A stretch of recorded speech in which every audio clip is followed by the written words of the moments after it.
Bueno, comenzamos la sesión de hoy. Espero que todos hayamos pasado una noche estupenda y hayamos dormido bien para poder prestar atención al tema de hoy, que es el futuro de las innovaciones estéticas. Hemos tenido estos días pasados una panorámica de lo que es el futuro de las invenciones y de las marcas, una presentación de los conceptos generales de las modalidades de propiedad industrial, y hoy nos vamos a centrar en ese que era un poco hermano menor de las modalidades de propiedad industrial en todos los ámbitos y que en los últimos años está cobrando mucha importancia desde el punto de vista de la creatividad, también desde el punto de vista económico, y que ya se le está prestando mucha más atención y que posiblemente pues, sea objeto de una atención más definida y más perfilada desde las instituciones europeas. De eso nos va a hablar el profesor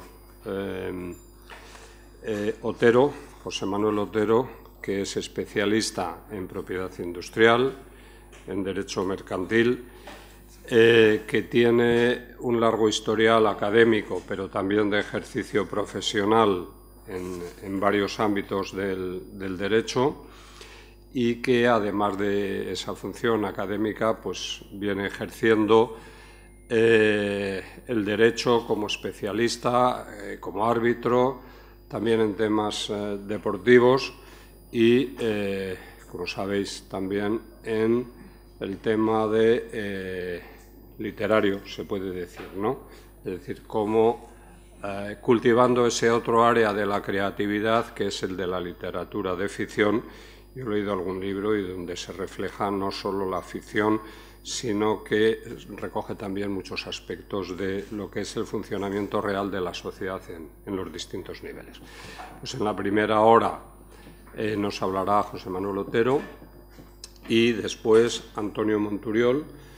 Antonio, que tiene también un largo historial en la creatividad en el campo del diseño, desde el principio, según su biografía y según se recoge en su propio perfil, pues decidió la aventura de crear a través del diseño, a través de los antecedentes familiares, que sus apellidos indican también, pues ya tenía una cierta vocación, pero siguió esa aventura y en ella está. También es autor de alguna obra literaria, de ficción, y de algún otro estudio sobre lo que es el ámbito de la creatividad y su importancia. Pues si os parece, sin más, damos la palabra al profesor Otero.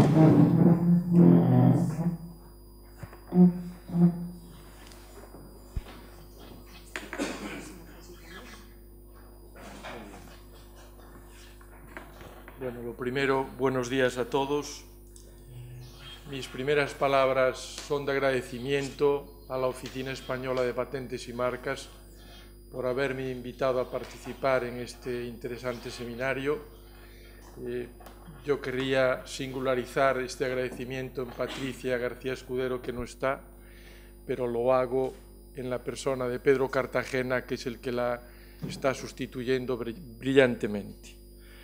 Y además se lo agradezco porque siempre es una satisfacción venir aquí a Santander, no solo a esta prestigiosa universidad de verano, como si no llegaran las de invierno, pues nos pone una en verano, y además a una ciudad que cada vez que vengo cada vez está más bonita, como todas las del norte, una de las cuales suelo yo veranear, que es la de La Coruña, que es bastante parecida a esta.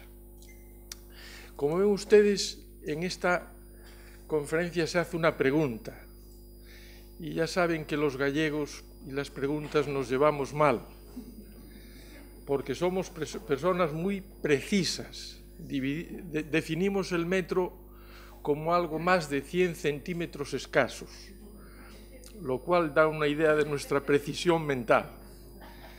Y claro, a mí aquí que de entrada me digan si va a haber una directiva esto, y claro, y ustedes no entienden que digamos depende, pero es que es verdad, es depende. ¿Depende de qué? Pues lo van a oír a lo largo de mi intervención, pero ya se lo adelanto. depende si se ponen de acuerdo, desde mi punto de vista, en un tema muy polémico que es la protección de los componentes de reparación. Ese es un tema que está sin resolver. Se dejó en la directiva en su momento sin resolver, también en el reglamento. Anunciaron que la comisión se iba a pronunciar antes del 2005, creo que pasó el 2005, me parece que hace algunos años que pasó, yo seguramente estaba mejor en el 2005 que hoy, pero siguen sin el problema, porque el problema, como van a ver, es muy complejo.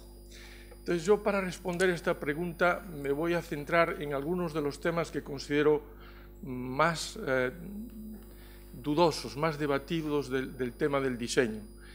Y les adelanto que tengo una preocupación, porque me dijeron que había gente que sabe muchísimo de diseño y había estudiantes que tienen menos formación. Y claro, ahí es muy difícil hablar para estos dos tipos de público, porque al que sabe muchísimo lo que digo le puede parecer obviedades, y si me meto demasiado en temas, pues a los que no saben mucho a lo mejor tienen dificultad de seguir en lo que voy a decir. Pero bueno, yo lo voy a hacer a mi manera, espero que me puedan seguir perfectísimamente, y si no, pues tienen el tema de las preguntas para pedirme todas las aclaraciones que quieran. Y voy a empezar pues hablando de algo tan importante, porque es casi lo fundamental de toda institución, como es el tema del concepto.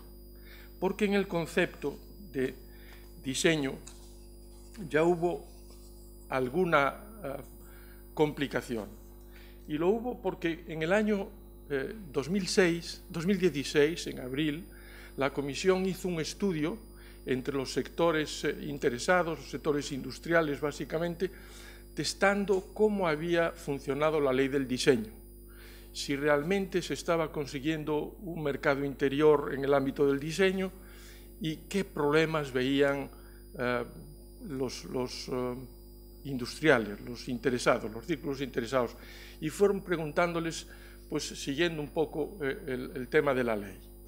Y uno de los problemas que se detectó, el primero, fue en el tema del concepto. ¿Por qué? Bueno, porque si lo que tiene que hacer el legislador es, de verdad, esforzarse en definir muy bien una figura, porque a partir de la definición se fija con claridad y precisión la naturaleza de la figura, todo lo demás resulta mejor, pues aquí, como van a ver ahora, hubo una definición muy amplia, pero que después, al matizar un poquito más, se puso en duda una de las cuestiones que ahora les voy a decir. Ustedes saben que la directiva del diseño y el reglamento comunitario del año 2002 tienen como antecedente un libro verde que hizo el Max Planck Institute y que lo circuló entre todos los interesados, no solo los industriales, los profesores, los diseñadores, todo el mundo. Y en ese libro se decía que era muy complejo armonizar, aunque fuera una directiva de mínimos, el tema del diseño, porque en el tema del diseño hay dos modelos que se contraponen directamente. Hay quien aproxima el diseño al derecho de patentes, dicen el diseño protege una creación industrial como la invención, pero con la particularidad de que la invención es una creación industrial técnica y el diseño es una creación industrial estética, pero las dos creaciones industriales, por tanto, se les exige un requisito objetivo, se llama novedad, en patentes aquí también, pero veremos que está mal. Y en cambio, había otro modelo que era el que aproximaba esta figura precisamente por el contenido estético al derecho de autor. Había gente que decía, bueno, ¿para qué vamos a crear una figura si tenemos el derecho de autor? Y con el derecho de autor se pueden proteger perfectamente las formas que tengan un carácter estético, lo mismo que se protegen cualquiera otra. Es decir, venían a responder a aquella pregunta de que destinar una creación estética a la industria no cambia su naturaleza, sigue siendo una obra de arte. Y si sigue siendo una obra de arte, ¿por qué no la protegemos por el derecho de autor? Y esto tiene una consecuencia, que si es por el derecho de autor no hay un requisito objetivo, sino solamente subjetivo, porque hay derecho de exclusiva, pero no excluyente. El derecho de autor tiene un derecho de exclusiva, pero no excluye una creación a todas las demás, mientras en el derecho a la propiedad industrial solo se concede el primer premio a uno y todos los demás quedan excluidos. Como ven, eran dos modelos muy complejos, y esto se lleva desde siempre en el tema del diseño. Decía el presentador que era el hermano pequeño, pero un hermano pequeño revoltoso, muy revoltoso, porque el diseño siempre fue una materia muy compleja y muy difícil de armonizar. Tanto es así que la directiva que tenemos hoy lo dice el considerando de la directiva en el apartado 5. El considerando 5 es una directiva de mínimos. Queda mucho por armonizar y es muy difícil de armonizar esta materia. Bueno, pues lo que les decía, se busca una palabra que defina la naturaleza de la figura, pero se busca una palabra lo suficientemente amplia para que en ninguna traducción de ninguna de las 27 lenguas quede excluido algo que sea diseño. Y entonces encuentran la palabra apariencia. Y el diseño se define como la apariencia de la totalidad o de una parte de un objeto. ¿Está bien la palabra? Pues sí, por su amplitud. Pero claro, cuando uno elige una palabra que es muy amplia, que tiene unos contornos muy extensos, pierde precisión. Y entonces el problema de la definición del diseño tiene que ver con apariencia relacionada con otra cosa, como ahora verán. Porque ¿qué es apariencia? Es lo que se deja ver de algo. Yo estoy viendo la apariencia de todos ustedes, la externa, la interna, hasta ahí no llego, aun siendo gallego. Pero la externa sí. Bueno, todos tenemos una apariencia. Bueno, pues el diseño es la apariencia de un objeto. Es una innovación formal que se hace en un producto para hacerlo más atractivo para el consumidor. Y también, tomando unas palabras del presentador, ¿por qué tiene importancia ahora el diseño? Pues tiene mucha importancia porque estamos en un mercado muy maduro. Un mercado es muy maduro cuando uno tiene mucha oferta de un determinado producto. Como la calidad es más o menos la misma y el precio pues también es bastante similar, ¿cuál es el factor más competitivo? Pues la innovación formal, el diseño. El diseño en los mercados que hay mucha oferta acaba siendo fundamental para que un producto con diseño triunfe frente a un producto que no tiene diseño. Bueno, pues verán, cuando se define el diseño, ya empieza la directiva por hacer algo muy poco usual en el mundo de la propiedad industrial y, desde luego, muy poco usual en el ámbito del derecho español y del derecho continental europeo, que es seguir esta técnica americana que es por tal se entiende, eso que se veis en los contratos de los americanos. Bueno, pues aquí nos dan, en vez de una definición, 3. La primera dice: definiciones, artículo 1. A los efectos de la presente directiva se entenderá por A, dibujos o modelos, que esto ya es un problema porque ni siquiera el nombre se ponen de acuerdo. En unos le llaman dibujos y modelos, en otros diseños. Hacen bien los de la directiva en no añadir industriales, porque también están incluidas las protecciones de las creaciones de la artesanía, pero nosotros ponemos diseño, que está mejor que dibujos y modelos, pero añadimos industrial, que está peor, porque luego se dice que también están protegidas las creaciones de la artesanía. O sea, un lío. Tendrían que haberlo hecho mejor. Pero bueno, dice dibujos y o modelos, la apariencia de la totalidad o de una parte de un producto que se derive de las características en particular de las líneas, contornos, colores, forma, y aquí viene el problema. Textura y o materiales del producto en sí y o de su ornamentación. Textura y o materiales. Claro, y se empieza a plantear el problema de que hay texturas que no se aprecian a través del sentido de la vista, que no son visuales. Y hay materiales de los productos, materiales, que tampoco se aprecian a través del sentido de la vista.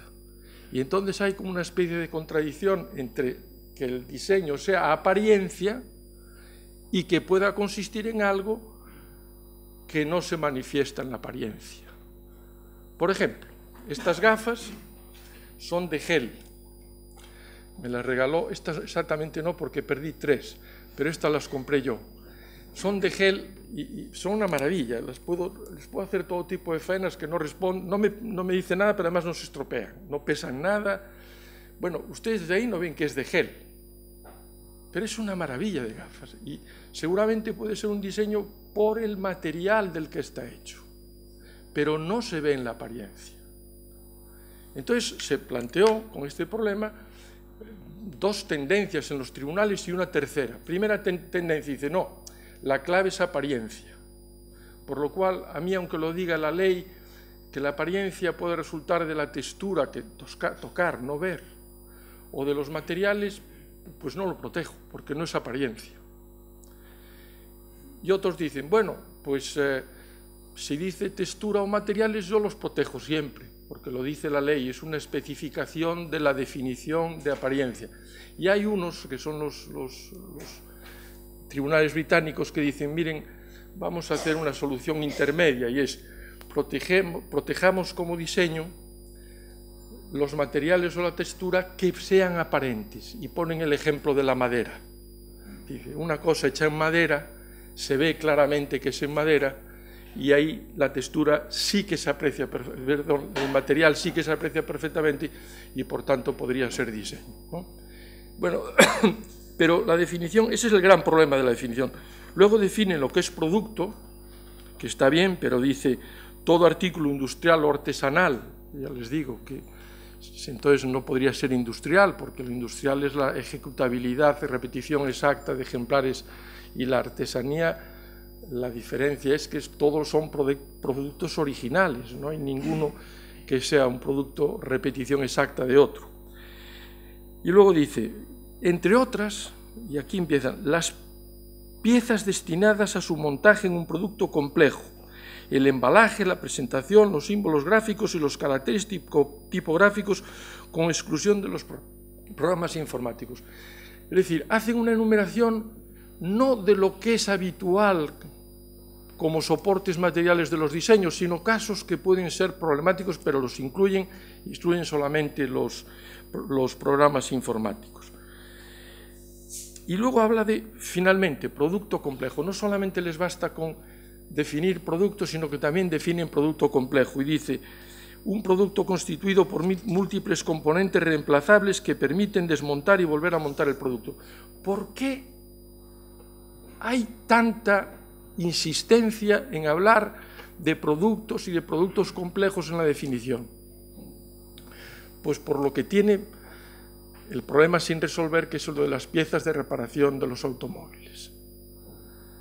Esto lo introdujeron los grupos de presión de los grandes constructores de automóviles, porque creía esto, luego lo voy a hablar de esto, pero ya se lo adelanto aquí, querían tener un derecho de diseño, de dibujo modelo, no solo sobre el automóvil en su conjunto, sino sobre cada una de sus piezas, lo que se llama el doble monopolio, el todo y las partes. Y claro, luego les diré que hubo una gran polémica hasta el punto de que es el único caso que se conoce en el Parlamento Europeo de que el Parlamento se dividió al 50% y no hubo acuerdo, ni en un sentido ni en otro. Y por eso el problema está sin resolver, porque frente a los constructores de automóviles estaban, ya lo verán, las compañías de seguros, las asociaciones de consumidores y los fabricantes de piezas de reparación. Y no dejaron que eso progresara y se adoptó algo que después les voy a hablar. Pero fíjense cómo ya la definición, para darle satisfacción a los constructores, yo hablo de constructores BMW, Mercedes, todos esos, los otros son fabricantes de piezas de reparación, se metió una definición haciéndola complejísima. Si llegaba con lo primero, la apariencia de la totalidad o la parte de un producto, no, pues nos tienen que decir que es producto, y además nos tienen que decir que es producto complejo. Y nos dicen que es producto complejo, pero en cambio no nos dicen, pero es si un diseño puede ser un producto compuesto, no complejo. Por ejemplo, toda una cocina. Eso no es un producto complejo en el sentido de la ley, pero es un producto compuesto. Y un diseñador puede registrar como diseño todo el formato de una cocina, todos los electrodomésticos, por ejemplo, la campana, todo lo demás. Bueno, pues este es el primer problema que plantea esta directiva, que va a tener que resolver, si hay una directiva, el problema de cómo se salva la contradicción entre apariencia y materiales o textura. Seguramente será por la vía de los tribunales ingleses que digan que será diseño la textura o el material que sea aparente, que se pueda apreciar a través del sentido de la vista. Bueno, segundo problema, requisitos de protección. Como ustedes saben, en materia de diseño se exigen dos requisitos: novedad y carácter singular.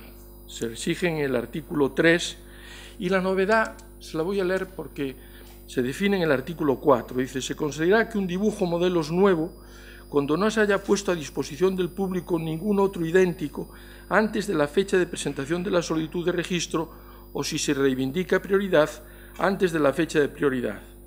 Se considera que los dibujos y modelos son idénticos cuando sus características difieran tan solo en detalles irrelevantes. Es decir, es un concepto de novedad clásico aproximado a la materia del derecho de patentes. Nuevo es lo no accesible, más o menos, basado en el principio de que no se conozca el diseño antes de solicitar la protección. Y la gran pregunta es, ¿está bien formular un concepto en materia de diseño que se base en el principio de la no divulgación, del no conocimiento? Pues a mi juicio radicalmente no.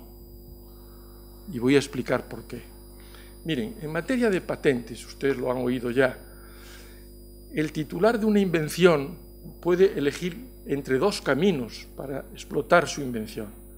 Puede mantenerla en secreto y la explotará tanto tiempo como consiga mantener en secreto la invención, o puede solicitar una patente. Tiene el doble camino. ¿Y qué hace el legislador? El legislador lo incentiva a que pida la protección de la patente, porque así avanza tecnológicamente la sociedad, progresa tecnológicamente, porque para obtener una patente la tiene que describir de manera clara y completa. Y entonces la invención, aunque no puede ser reproducida por los terceros durante los 20 años que dura la patente, sí es conocida, perfectamente descrita, y entonces permite seguir avanzando en la investigación. Por eso tiene mucho sentido que se diga nuevo es lo no conocido, porque si el inventor comete la imprudencia de dar a conocer la invención antes de solicitar la patente pierde novedad, porque ya está en el acervo tecnológico de la sociedad y no hay ningún interés en concederle un derecho de exclusiva por 20 años. Pregunta, que es muy fácil de responder. Si el diseño es la apariencia, es decir, es lo que se ve, ¿se puede explotar en secreto un diseño? Radicalmente no. Entonces, ¿qué sentido tiene decirle a un diseñador que antes de solicitar el diseño tiene que tenerlo en secreto? Aquí se ve clarísimamente que el diseño está más próximo en este punto a las creaciones del derecho de autor. Ustedes se imaginan que cuando García Márquez fue a decir que quería cobrar los derechos de autor del Amor en los tiempos del cólera, dije, no, es que usted la divulgó y no la inscribió en el registro de la propiedad intelectual. Solemne bobada. ¿Por qué? Porque en el ámbito de la propiedad intelectual lo que genera, el hecho generador de la protección es la creación. No se exige ningún requisito objetivo, porque todo el que crea, aunque cree una cosa igual pero independiente de otra, tiene derecho de exclusiva, pero no excluyente. En la propiedad industrial sí. Entonces, ¿qué sentido tiene exigirle al diseño que el autor lo mantenga en secreto hasta solicitar la protección? Ninguno. ¿Por qué se ha hecho? Porque quisieron los alemanes. Porque los alemanes son los que tienen todavía muy próximo el derecho de diseño al derecho de patentes. Y no han captado que hay un componente estético, artístico, que es el que hace que en este punto concreto el diseño tenga que tener un traje a la medida. El diseño no debe aproximarse ni mucho a las patentes ni mucho al derecho de autor, es un traje a la medida, en unas cosas al derecho de patentes y en otras cosas al derecho de autor. Por eso es una figura tan compleja. Bueno, pues, ¿qué dicen los industriales? Pues que está bien la novedad, por tanto creo que la novedad no la van a cambiar, no la van a modificar, y a mi juicio debería desaparecer este requisito. Y me dirán, ¿pero cómo? Miren, vamos a ver, se puede hacer lo siguiente. Hay el requisito del carácter singular, que es una especie de novedad antigua, no moderna, basada en el principio de la diferenciación. Una cosa es protegible si se diferencia de las anteriores. No si se es conocida o no es conocida, si es diferente, porque si es diferente ya hay algo creativo. Lo que es diferente e ingresa en el patrimonio de las formas estéticas es que antes no estaba. Y es esa diferencia la que le permite acceder a la protección. Llamémosle novedad, si quieren, en vez de carácter singular, pero basada en el principio de la diferenciación, no en el principio de la no divulgación. No sé si me están entendiendo bien, pero lo lamento, si quieren luego me preguntan lo que quieran, pero esto es muy técnico, pero es así, yo no lo inventé, se lo juro. Bueno, esto de que el diseño sea una creación, una figura más bien, que está próxima al derecho de patentes y próxima al derecho de autor, nos obliga a diferenciar lo que es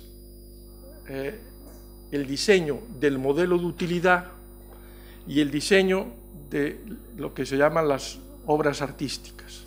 El diseño artístico, que también es protegible por diseño. Vamos a ver, ¿en qué se diferencia el diseño del modelo de utilidad? Bueno, el modelo de utilidad, no se olviden que es una invención, por tanto una regla técnica que resuelve un problema técnico, materializado, antes ahora ya no, pero antes sí, pero ahora también puede ser no enteramente, en la forma de un objeto. ¿Cuál es la diferencia? La diferencia es que en el caso del modelo de utilidad hay inseparabilidad entre el resultado técnico y la forma. Inseparabilidad. Y dirán ustedes, bueno, ¿y eso qué es? Pues miren, se sabe a través del siguiente requisito, del siguiente criterio. Se dice, si se modifica la forma de un objeto y esa modificación produce inevitablemente una variación en el resultado técnico producido, hay inseparabilidad. Si yo modifico la forma y permanece inalterado el efecto técnico, hay separabilidad. Si hay separabilidad, puede haber protección concurrente para la parte técnica por el modelo de utilidad o la patente y para la parte estética por el diseño. Por ejemplo, imagínense esta lámpara. Imagínense que tuviera un grado de inclinación perfecto para evitar que yo al leer desde aquí haga un esfuerzo en mi vista y se canse demasiado. Pero que es solamente un determinado ángulo, que lo consigue una persona y hace las lámparas así. Si se modifica, si se sube más, se afecta a la vista, porque no penetra bien. Si se afecta menos, veo peor. Esa sería una forma inseparable del resultado técnico producido y por tanto no podría ir al diseño, por muy bonita que fuera, porque es una forma técnicamente necesaria. Ese es el gran criterio diferencial. Y desde el punto de vista de la parentela con el derecho de autor, ¿qué hay? Pues hay que diferenciar lo que es el diseño ordinario del llamado diseño artístico, también denominada obra de arte aplicada a la industria. ¿Cuál es aquí el criterio diferenciador? Pues es el criterio del grado de originalidad que se exige al diseño artístico para poder ser protegido por el derecho de autor. Grado de originalidad. Ya saben que la originalidad es, como decía el viejo Antonio Hernández Gil, de la posesión, es el insoluble enigma. Nadie entiende qué significa la originalidad. Ayer se lo explicó alguien, pero no estoy muy seguro que lo hayan entendido bien. Sí, lo entendieron bien, pero que no estén de acuerdo. Porque hasta ahora se formulaban dos conceptos de originalidad: la originalidad en sentido subjetivo y la originalidad en sentido objetivo. Las dos las siguió el Tribunal Supremo. Originalidad en sentido subjetivo, decían los franceses, es un concepto francés, es original todo aquello que manifiesta el sello de la personalidad de su autor, y se quedaban encantados. Va, qué bien me quedó la frase. Pero tú lo analizabas y decías, pero si la personalidad es una condición innata de cada ser humano, todo ser humano al hacer algo manifiesta su personalidad. Por tanto, todas las obras serían originales. La mía, una personalidad horrorosa, creando no literatura, pero sí arte, desastrosa, se vería rápidamente. Pero en cambio hay otros que tienen una personalidad más creativa. Por tanto, el criterio subjetivo no vale. Y el criterio objetivo, que es que no puede ser una cosa igual a otra, porque la segunda ya es igual que la primera y por tanto, en derecho de la propiedad industrial, la segunda no tendría lugar, tampoco vale. ¿Por qué? Porque en el derecho de autor, como sabéis, la clave es la creación independiente, con lo cual puede haber dos exactamente iguales si no se han creado independientemente, las dos tienen protección por el derecho de autor. Tampoco vale el criterio objetivo. Entonces, ¿cuál es el que vale? Pues me voy a tirar un pegote, pero es verdad. Yo dije una cosa que el otro día la vi en una sentencia del Supremo ya recogida. Y dije, hombre, qué bien, espero que la confirmen y ya sea. Y es hablar de la creatividad y la originalidad, que son dos aspectos, dos caras de la misma moneda. La creatividad, ¿qué es? Es el elemento subjetivo que se exige para la protección de la obra. Tiene que haber creatividad. Y así como la personalidad la tenemos todos, la creatividad no. Hay personas que tienen creatividad y otras no. ¿Y qué es la originalidad? Es la manifestación en la obra, requisito objetivo, del grado de creatividad del autor. Por eso, cuando uno ve, por ejemplo, la botella de Dalí, no sé si la conocéis, de Conde de Osborne, que es una botella tremendamente original, o imaginaros que alguien, más claro todavía, ¿conocéis el Cristo de Dalí, ese que está así? Ese, para un crucifijo es precioso. Esa es una creatividad extraordinaria. Nadie había enfocado un Cristo desde arriba.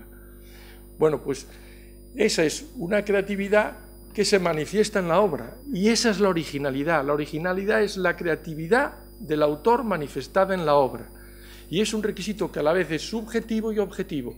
Subjetivo en el aspecto creatividad y objetivo en lo que tiene la obra de excepcional o de fuera de lo normal, porque tiene una impronta muy especial, pero no es por la personalidad del autor, es por su grado de creatividad.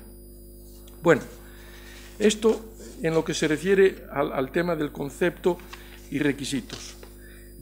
Muy relacionado con esto está el tema, no sé hasta qué hora tengo, pero ¿cuánto llevo consumido?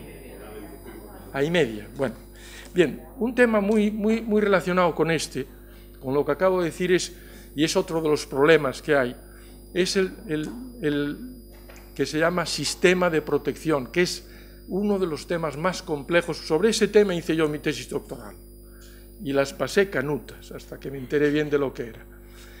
¿Qué es esto del sistema de protección? Pues que, como estamos hablando de una creación de propiedad industrial, pero que está como a horcajadas de la técnica y del arte, industria y arte, ¿qué sistema diseñamos en el ordenamiento jurídico para proteger estas creaciones? Y en principio, había dos sistemas extremos. El sistema de la acumulación, es decir, miren, sobre el mismo objeto se pueden acumular las protecciones de la propiedad industrial y del derecho de autor, si se dan determinados requisitos, o el sistema de la no acumulación. Este era el sistema que regía en Italia, pero que ha sido abandonado por la directiva. La directiva obliga a que haya acumulación. Luego hay grados de acumulación de los que voy a hablar, pero la no acumulación, ¿qué significaba? Pues decían, miren, decide el autor. Si el autor quiere hacer una obra de arte que solamente sea un bien de interés cultural destinado a la contemplación en un objeto prácticamente único, derecho de autor.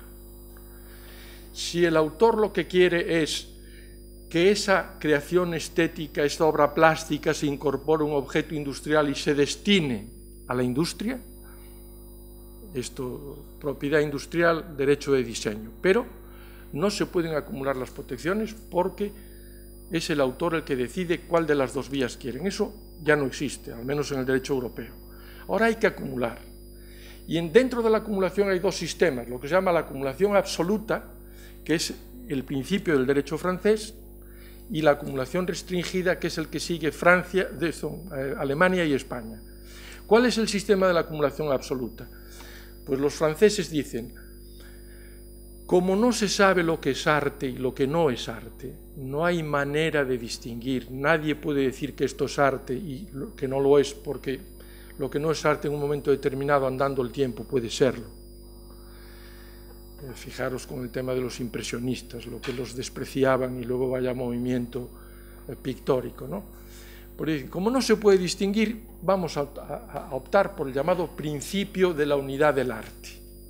Todo es arte, el arte es uno y por tanto cualquier creación puede tener la protección del derecho de autor, además de la que tenga como diseño. Este es el principio francés. Es un principio que yo he criticado durísimamente. ¿Por qué? Porque es un principio que produce inseguridad jurídica y en el mercado lo que no se admite es la inseguridad. ¿Y por qué produce inseguridad? Porque no os olvidéis que la protección del derecho de autor es durante toda la vida del autor y 70 u 80 años después de su muerte, depende de los ordenamientos jurídicos. Y entonces, ¿qué pasa? Primero, que no sabemos quién creó esa botella, si es que eso puede ser una creación, esa botella de agua. No sabemos si vive, si han pasado 70 años, si yo la puedo copiar y viene uno y me dice, yo soy como Monturiol, el descendiente tal, vive, no han pasado 70 años y te machaco. ¡Pah! Eso no puede ser en el derecho de la propiedad industrial, ni en el mercado tampoco. Y es un sistema excesivo. Decir que cualquier cosa es arte me parece una tomadura de pelo. Es verdad que hay cosas que le llaman arte para que las compren los americanos, que son tomaduras de pelo, pero allá los americanos. Eso es otra cuestión. Yo creo que lo que es arte más o menos se ve, y que hay cosas que son discutibles. Esto puede ser arte o no puede ser arte, bien. ¿Cuál es el otro sistema? Solo proteger por el derecho de autor y el derecho de modelos las obras que tengan grado artístico, un determinado nivel artístico. Y ahora la tendencia en Alemania es a ir elevando el nivel artístico. Es más bien reducir los ámbitos del derecho de la acumulación. Y ese sistema a mí me parece que es el perfecto. Porque claro, no se le puede negar a una creación con un elevado contenido estético, con un grado artístico, la protección del derecho de autor porque esté aplicado a un objeto industrial. No tiene sentido.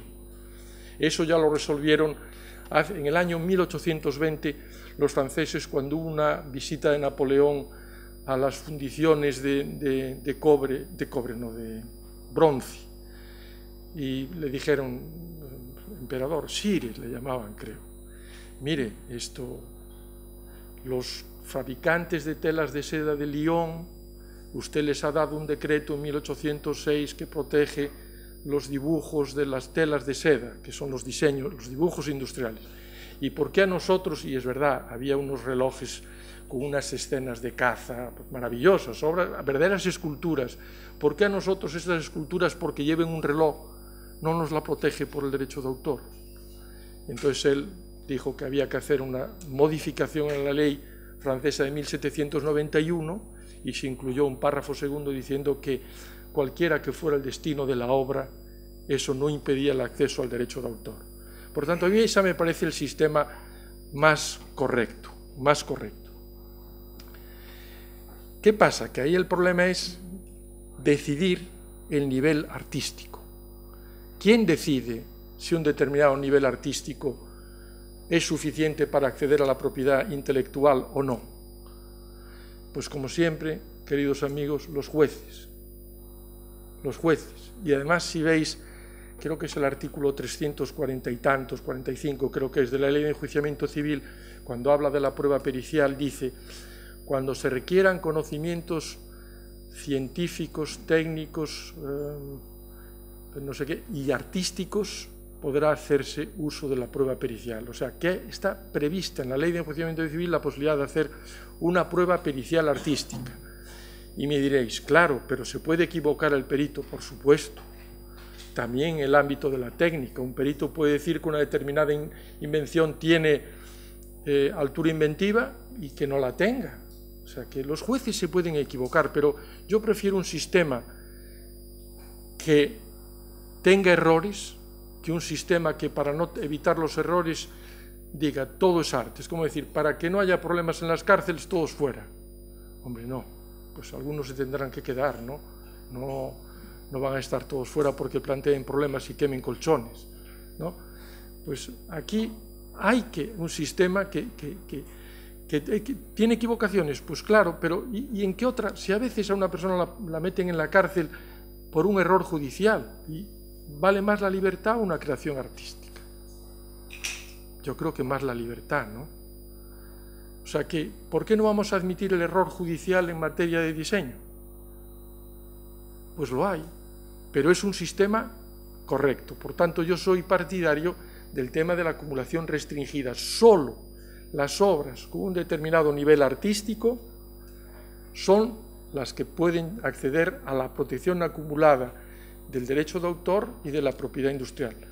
Del derecho de autor ya se sabe que ya tienen originalidad, y de la protección de diseño tiene que reunir los requisitos que hay en la ley, que son novedad y altura o singularidad. Bueno, y ahora en el último cuarto de hora que me falta, voy a volver con el tema de los componentes de reparación, porque ese es el que responde a la pregunta de si va a haber directiva o no. Ese es el depende. Depende si se ponen, porque si no se ponen de acuerdo en este tema, no habrá directiva. No la van a tocar. Y quieren que les diga mi opinión. Yo no soy pitonizo, claro, pero me temo que no vaya a haber directiva porque no se van a poner de acuerdo en este tema. Y vamos a ver cuál es este tema, porque es muy complejo. ¿Recordáis que os decía que los constructores de automóviles forzaron muchísimo la definición del diseño para que no hubiese ninguna duda que desde el punto de vista de registrar el diseño, ellos podrían registrar el modelo tal y luego los espejos retrovisores, las aletas, los frontales, todo, por trocitos, ¿no? Y cuando se planteó este tema, surgieron una serie de voces que dijeron que eso era dar un doble monopolio por el mismo acto de creación. Decía, vamos a ver, el derecho a la propiedad industrial, ¿por qué se concede? Muchas veces para fomentar la investigación. Y decían, en materia de diseño, si tú diseñas todo un coche, el coste es exactamente el mismo para obtener el coche, pero luego las partes forman parte, valga la redundancia, de todo el proceso de fabricación y de incentivación con el derecho sobre el diseño de la producción del automóvil. ¿Para qué le van a dar la protección al todo y a la parte? Y surgen esos dos lobbies, los constructores que dicen el todo y la parte. ¿Por qué? ¿Por qué se viene eso? Porque, si os acordáis, hubo hasta ahora dos grandes crisis del automóvil. Hubo una que fue con la subida del petróleo allá por los años 70, que se dejaron de vender muchísimos coches, cayó directamente la venta de coches y por tanto la producción. Y la segunda fue cuando empezaron a venir los automóviles japoneses que invadieron el mercado europeo. Entonces los grandes constructores europeos dijeron, bueno, aquí hay que tener más mercado. ¿Y cómo obtenemos más mercado? Si conseguimos tener un derecho sobre el todo y las partes. ¿Por qué? Porque el que compre un coche mío, al tener yo el derecho sobre las partes, nadie podrá fabricar piezas de reparación, me las tendrá que comprar a mí. Serán productos originales y yo ahí puedo determinar el input y el output del producto. Puedo determinar qué produzco y a qué precios. De tal manera que, por ejemplo, no me interesa que siga, si tuviera vigente este sistema, este modelo en el mercado, dejo de fabricar componentes de reparación y tiende a desaparecer.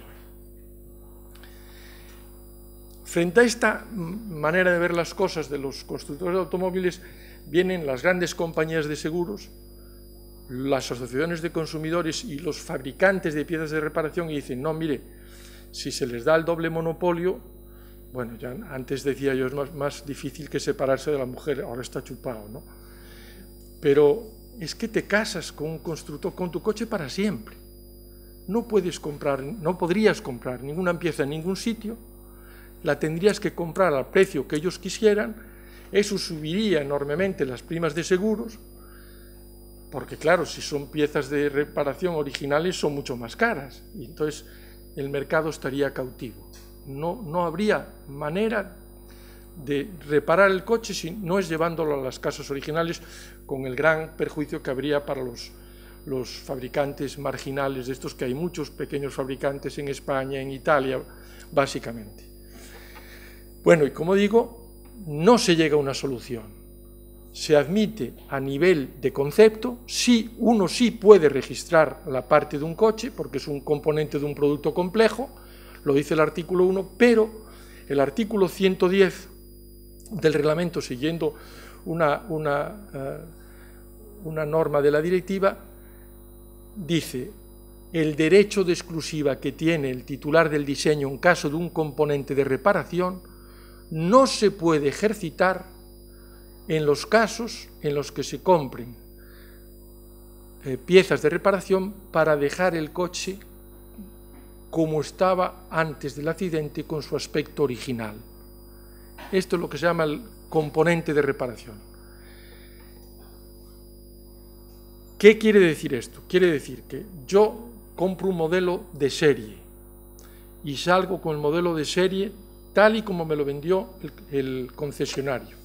Si al salir le ha pasado, yo creo que a algún futbolista, no sé de qué equipo, pero del Madrid no era, sale, choca y destroza el coche, él tiene derecho a que se le deje el coche tal y como estaba al salir del concesionario. Eso es lo que puede. Entonces tiene que haber un mercado para que alguien pueda vender esas piezas de reparación, no las piezas que no son de reparación. Por ejemplo, yo mejoro la estética de mi coche. Me dice incluso el concesionario, mira, aquí tengo unas llantas que no son las que lleva el modelo de serie, pero son unas llantas preciosas. Mire, las fabricamos nosotros también. ¿Las quiere poner? Sí. Pues es un extra. Bueno, y ahora hablando de los extras, os voy a decir un pequeño chiste, porque hay que decir algo, porque esto es muy aburrido. Que es que una vez, aparece un chiste, creo que era en la Liceo, se ve un señor que pone concesionario de automóviles, entonces le dan la llave y una rueda, y dicen, ¿a qué tiene el coche? Pero es una rueda, dices que todo lo demás es extra. Era un coche alemán, para los alemanes casi todo es extra, para los franceses nada es extra, pero claro, no tienen el motor de los alemanes ni la chapa de los alemanes. Pero bueno, fuera de esto, quiero decir que al final el sistema está muy bien diseñado, porque dice, mire, usted para reparar el coche que tenía y darle la misma forma que tenía, puede comprar donde quiera, componentes que, por cierto, no tienen por qué ser peores que los originales, porque también pasan pruebas de homologación, son perfectos, tienen que ser idénticos, se estaría infringiendo el diseño, porque es que si no, no encajan, ¿no? Pero es un caso en el que se han levantado los efectos del derecho de exclusiva, y ahí se puede fabricar siempre que son componentes de reparación. Hay unos países que lo tienen más claramente establecido en sus normas que otros. Y lo que dice la directiva es, si alguien quiere reformar en su ordenamiento jurídico la norma que tiene que ver con los componentes de reparación, tiene que ir hacia la liberalización del mercado de componentes de reparación. ¿Por qué? Porque es que es muy lógico. No os olvidéis que estamos en una Unión Europea que quiere un mercado interior con libre circulación de mercaderías, y todos los derechos de propiedad industrial son derechos bloqueadores de zonas del mercado en favor del titular. Entonces, de lo que se trata es, no, mire, aquí ya les hemos dado el incentivo que sea con el derecho de diseño por todo el coche, no se lo podemos dar también por las partes, salvo que sean partes de pura estética, que opcionales. Yo puedo elegir esto, puedo elegir lo otro. Yo, que ya soy bastante mayor, tuve un Mini. ¿Os acordáis de aquellos? Bueno, vosotros no, pues sois unos niños, pero los que teníamos el Mini acabamos sustituyendo el frontal que había, que era así de barras horizontales, por un panel que parecía el de las abejas, que era precioso. No sé dónde lo fabricaban, pero todos lo sustituíamos. Claro, si te dabas un golpe y estuvieras rigiendo esta norma, no tenías derecho a exigir que te pusieran el panel de las abejas, ¿no? Esto era estético, no venía con el modelo de serie. Esa es la frontera. Lo que viene con el modelo de serie, no. Si viene con el modelo de serie, se puede reproducir todo, siempre que sea componente de panel externa protegida por diseño, lo interno no. Y este es un poco el sistema que hay. Yo creo que no se van a poner de acuerdo, porque el lobby de los constructores de fabricantes es muy fuerte, y son los alemanes. Está Mercedes, BMW, ya que os voy a decir, ¿no? Entonces, ¿quiénes hacen las normas? Pues los alemanes, el Max Planck y tal. Esto no se van a poner de acuerdo. Y ahora los pequeñitos, como está de moda, y que los asoballados, como decimos en Galicia, pues también protesten cuando les pisan, pues está ahí. Y ahora ya no sé si les van a dar incluso más importancia a los sufridos, aprisionados por los grandes constructores que abusan, y entonces la cosa se va a quedar ahí. Yo por eso creo que no va a haber directiva, porque hacer directivas sin esta norma ya parece una tomadura de pelo, que la anuncien hasta el 2005, que haga una directiva y que siga como estaba, me parece que no lo va a haber. Bueno, y para finalizar ya, me quedan 5 minutos, hay otro tema que es muy importante, y es que, como sabéis, hay una nueva directiva de marcas que en materia de caducidad y nulidad ha introducido una gran novedad en el derecho español, y es que se prevé, parece que de momento exclusivamente, que los temas de novedad y caducidad los vea una sección especial de la Oficina Española de Patentes y Marcas, especialmente habilitada para decretar la caducidad y la nulidad. Y solo en el marco de un proceso, cuando alguien demandase con un diseño, si alguien, bueno, con una marca, estamos ahora hablando de marcas, si alguien quiere pedir la nulidad o la caducidad por falta de uso, por ejemplo, la nulidad porque infringe una prohibición, entonces eso sí que se podría hacer en el ámbito judicial. Hay mucha discusión, porque el problema es si estas demandas iniciales tienen que ser ante la oficina siempre, o si el demandante puede elegir entre la oficina o los tribunales. A mí me parece que sería mejor que se pudiera elegir, que el demandante pudiera elegir qué prefiere, ir a la nulidad administrativa de la Oficina Española de Patentes y Marcas o a la nulidad judicial. El problema es que va a haber dos jurisprudencias distintas, la contencioso administrativa y la civil, y ahí puede haber criterios dispares. Bueno, ¿esto se va a introducir o no en el diseño? Pues si hay directiva, seguro, porque ya está en marcas, y en la EUIPO están las dos, pues esto sería seguro. Entonces, este es otro problema que, si no se regula bien, va a haber muchos problemas. No digo yo porque la oficina, que sí, que va a estar perfectamente capacitada para declarar la nulidad de la caducidad. El problema es que sean vías excluyentes, tienes que elegir una u otra, salvo lo de la reconvención, y que no te den la posibilidad de optar al propio demandante. Pues yo prefiero iniciar la demanda en los juzgados civiles o en la propia oficina, que nos den la posibilidad de elegir. En los dos casos es verdad que va a haber dos jurisprudencias, va a haber la civil y va a haber la administrativa. Pero bueno, hasta ahora está funcionando bien en el ámbito de la EUIPO el tema de las nulidades y caducidades de la UIPO, que son puramente administrativas. Hay otros países que están más acostumbrados a este tipo de caducidades y nulidades. Los españoles no. La nulidad y la caducidad son figuras absolutamente civiles y de tribunales civiles, no administrativos. Tendremos que acostumbrarnos. Bueno, y ya ha acabado. Muchas gracias. Si me han seguido bien y si no, lo lamento.